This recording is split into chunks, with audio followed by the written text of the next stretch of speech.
Praise the lord. మరి ఒక రోజు మనం ఈ విధంగా కలుసుకోవడానికి దేవుడు అనుగ్రహించిన మహోన్నతమైన కృపను బట్టి దేవాతి దేవునికి కృతజ్ఞతాస్తుతులు చెల్లిస్తున్నాను. చూడండి, ఈరోజు ఒక సందర్భాన్ని మీతో పంచుకోవాలని ఆశపడుతున్నాను. యేసు ప్రభువు వారు పరిచర్య చేసే కాలంలోనట ఒక 10 మంది కుష్ఠరోగులు ఆయన కలవడానికి వచ్చారట.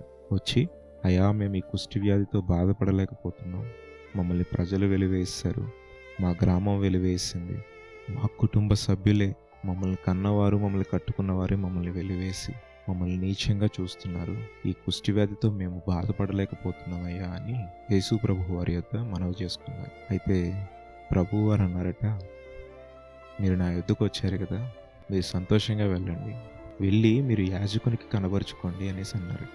అంటే ఆ కాలంలో కుష్టి వ్యాధి ఉన్నవాళ్ళు యాజకునికి కనిపించి తన కుష్టును చూపించి నిర్ధారించుకుంటారు. ఒకవేళ తగ్గినా కూడా వెళ్ళి తన శరీరాన్ని యాజకునికి కనపరుచుకోవాలి. ప్రభువారు అన్నారట, మీరు వెళ్ళి యాజకునికి కనపరుచుకోండి అనేసి అన్నారట. వీరందరూ కూడా సంతోషంగా యాజకుని యొద్దకు వెళ్తున్నప్పుడే వీళ్ళకున్న కుష్టు రోగం తొలగిపోయి నూతన శరీరాన్ని వీరందరూ పొందుకున్నారట. అయితే ఇదంతా అయిన తరువాత వెళ్ళిన 10 మందిలో ఒకడు మాత్రమే వెనుకకు తిరిగి వచ్చాడు. మిగతా 9 మంది ఏమయ్యారు అంటే, వారికి స్వస్థత ఆశీర్వాదాలు, వరాలు మాత్రమే కావాలి. స్వస్థత ఆశీర్వాదాలు కానీ వరాలు కానీ ఇచ్చే దేవుడు అవసరం లేదు. కేవలం ఒకడు మాత్రమే వెనకకు వచ్చాడట. చూడండి, మన జీవితంలో కూడా దేవుడు అనేకమైన మేలులను మన జీవితంలో చేసుంటాడు. అనేకమైన సమస్యల నుండి మనల్ని విడిపించుంటారు. ప్రతి విధమైన నీకు ఏదైతే ఇబ్బంది కలుగుతుందో ఆ ఇబ్బంది నుండి నిన్ను తప్పించుంటారు. మనము ఆ సందర్భంలో దేవుని యొద్దకు వచ్చి మనకు ఆ ఇబ్బందులు, సమస్యలు తీరిపోయిన తర్వాత దేవుని యొద్దకు వస్తున్నామా? మనము కూడా ఆ 9 మంది వలె ఆశీర్వాదాన్ని పొందుకున్న తర్వాత ఆశీర్వాదం ఇచ్చే దేవుడిని మనం విడిచిపెడుతున్నామా? ఒకసారి మనం ఆలోచించుకోవాలి. అందుకే కీర్తనాకారుడు అంటాడు, నా ప్రాణమా యెహోవాను సన్నుతించుము, ఆయన చేసిన ఉపకారములలో దేనిని మరువకుము అని. మనం ఎప్పుడు కూడా ఆయన చేసిన మేలులను, ఆయన ఇచ్చిన ఆశీర్వాదములను మనం మరవకూడదు. చూడండి, మనం పరిశుద్ధ గ్రంథంలో యోబు గారిని చూస్తాం. అతి సంపన్నుడు, అతనికి లేనిదంటూ లేదు. ఆ కాలంలో అతి సంపన్నుడు, దేవుని యందు భయభక్తులు గలవాడు. చూడండి, ఒకానొక సమయంలో అన్నీ పోగొట్టుకున్నాడు. కొడుకుల్ని పోగొట్టుకున్నాడు, ఆస్తుల్ని పోగొట్టుకున్నాడు, ఇంకా ఉన్నదంతా కూడా తను పోగొట్టుకున్నాడు.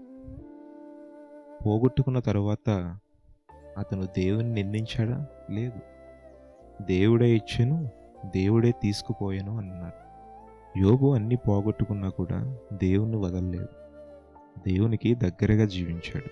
చూడండి, ఇదే సమయంలో సాతాను అంటుందట, చూడండి, ఇదే సమయంలో సాతాను దేవుని దగ్గర అంటుందట, అన్నీ పోగొట్టుకున్నాడు కానీ అతనికి మంచి ఆరోగ్యం ఉందిగా, ఆరోగ్యం ఉన్నంతకాలం ఆనందంగానే ఉంటాడు, ఒక్కసారి ఆరోగ్యం తీసి చూస్తేనే కదా తనలో ఉన్న నిజస్వరూపం బయటపడుతుంది అని దేవుడు కూడా అనుమతించాడు. అతని జీవితంలో శ్రమ రావడానికి అనుమతించాడు. కానీ సాతానికి ఒక్కటే ఇచ్చాడు, అతని ప్రాణం మీద నీకు మాత్రం అధికారం లేదు అని. చూడండి, తర్వాత సాతాను ఏం చేస్తాడో తెలుసా? అతని శరీరం అంతా కూడా కుళ్ళిపోయేలా ఘోర రోగమును తనకు కలిగించాడు. యోబు ఆ బాధ భరించలేక చిల్ల పెంకులతో శరీరాన్ని గీరుకున్నాడు అని మనం పరిశుద్ధ గ్రంథంలో చూస్తాం. ఎంత దీనస్థితికి దిగిపోయినా కూడా యోబు తన మాట ద్వారా కూడా పాపము చేయలేదు, దేవుణ్ణి దూషించలేదు. మనం పరిశుద్ధ గ్రంథం చదువుతున్నప్పుడు కానీ, యోబు చరిత్ర చదువుతున్నప్పుడు కానీ, ఇంత కష్టపడ్డాడా, ఇంత బాధపడ్డాడా అని అనుకుంటాం. ఆ టైంలో దేవుణ్ణి మరువలేదు, దేవుణ్ణి దూషించలేదు అని మనం చూస్తాం. నిజ జీవితంలో మనకి చిన్న కష్టం వస్తేనే మనం దేవుణ్ణి దూషిస్తాం, కొంచెం చిన్న బాధ వస్తేనే దేవుణ్ణి మనం దూషిస్తాం. కానీ యోబుకి ఎన్ని శ్రమలు వచ్చినాయి, ఎన్ని కష్టాలు వచ్చినాయి, చివరికి అందరూ వదిలేసి వెళ్ళిపోయారట. తన భార్య అంటుందట, ఇప్పటికైనా నీ నోటితో దేవుణ్ణి దూషించి చచ్చిపో అని. యోబు ఒక సందర్భంలో అంటాడు, నా భార్యకే నా శ్వాస అసహ్యంగా మారింది, నన్ను చచ్చిపో అంటుంది అని. యోబు భార్య ఆ మాట అన్నప్పుడు యోబు ఇచ్చే సమాధానం చాలా ధైర్యాన్ని నింపుతుంది. ఏమనంటే, ఆశీర్వాదాలు మనకు అందించినప్పుడు మనం అనుభవించాం కదా, దేవుడు శ్రమని మన జీవితంలో అనుమతించినప్పుడు మనం వాటిని కూడా అనుభవించాలి కదా అని. కరెక్టే కదండి. దేవుడు అనేక రకమైన మేలులను, ఆశీర్వాదాలను ఇచ్చినప్పుడు మనం వాటిని అనుభవించి, చిన్న శ్రమ నీ విశ్వాసాన్ని పరీక్షించడానికి, నిన్ను పరీక్షించడానికి దేవుడు నీ జీవితంలో శ్రమని అనుమతించినప్పుడు ఎందుకు నువ్వు ఆ శ్రమను జయించలేకపోతున్నావు? ఎందుకు ఆ యొక్క ఇబ్బందిని నువ్వు జయించలేకపోతున్నావు? ఎందుకు సాతానికి లొంగిపోతున్నావు? ఆనాడు యోబు గొప్ప విశ్వాసాన్ని కలిగి ఉన్నాడు.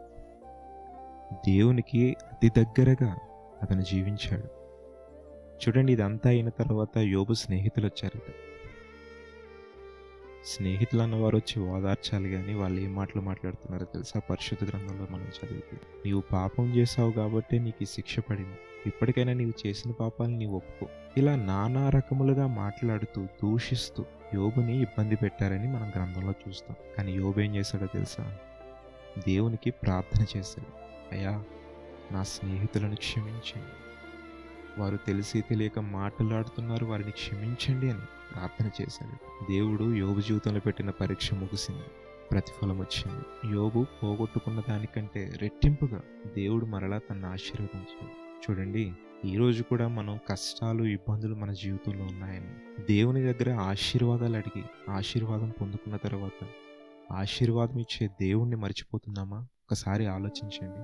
యోబు కూడా వరాల కోసం దేవునికి దగ్గరగా రాలేదు.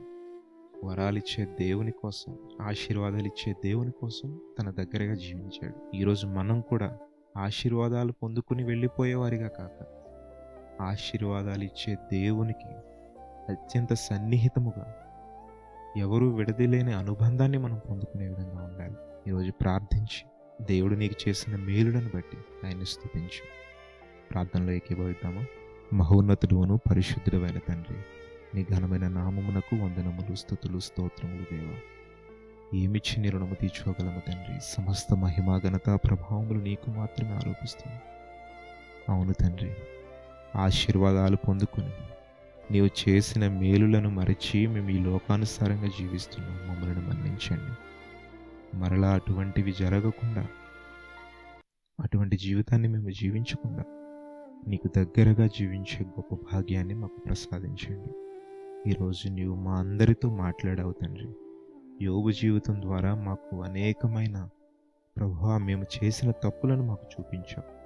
మరలా ఈ రోజు నుండి మేము ఆ తప్పులు చేయకుండానట్లు అయా, నీవు చేసిన ఆశీర్వాదాలను బట్టి, నీవు చేసిన మేలులను బట్టి అయా నీకే స్తుతులు, స్తోత్రములు చెల్లిస్తూ ప్రతి ఒక్కరి జీవితాన్ని మీరు దర్శించండి. ప్రార్థన చేస్తున్న ప్రతి ఒక్క వారిని మీరు దర్శించి వారి జీవితంలో ఉన్న ప్రతి అవసరతను మీరు తీర్చమని, మహిమ, ఘనత, ప్రభావములు నీకు మాత్రమే చెల్లిస్తూ యేసు శక్తి కలిగిన నామములో అడిగి వేడుకొని పొంది ఉన్నాము తండ్రి. ఆమేన్.